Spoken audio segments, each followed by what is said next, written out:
dalam laka lantas tunggal yang terjadi di Jalan Banda Aceh, Melabuh. Laka lantas tersebut terjadi tepatnya di Desa Padang Datar, Kecamatan Krung Sabe, Kabupaten Aceh Jaya pada Sabtu malam. Kecelakaan tunggal yang terjadi di Jalan Lintas Banda Aceh Melabuh mengakibatkan satu warga Aceh Barat bernama Fauzan, 26 tahun, asal Desa Kelumbah, Kecamatan Woila, meninggal dunia. Laka lantas terjadi pada Sabtu malam sekira pukul 20.30 waktu Indonesia Barat. Korban diduga mengalami luka hebat akibat benturan hingga menyebabkan meninggal dunia langsung di TKP. Korban diperkirakan bergerak dari arah Melabuh hendak menuju Calang, Aceh Jaya. Menurut keterangan warga, saat kejadian korban masih berada di atas sepeda motornya dan diduga laka lantas tersebut akibat laka tunggal. Dugaan sementara laka lantas diakibatkan jalan yang licin karena saat kejadian kawasan itu dalam kondisi hujan.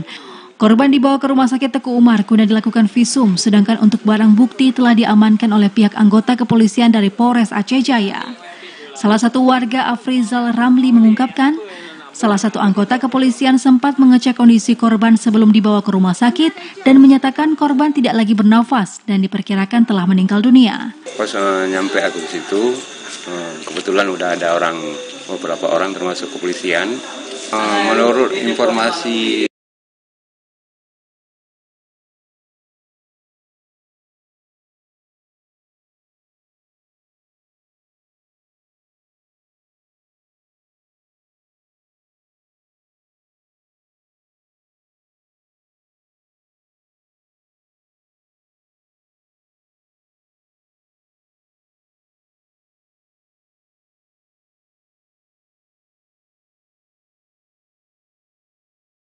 halamannya untuk dimakamkan. Sedangkan untuk penyebab laka lantas sudah ditangani pihak Satlantas Polres Aceh Jaya guna penyelidikan lebih lanjut. Dari Aceh Jaya, Musliadi, TVRI Aceh melaporkan.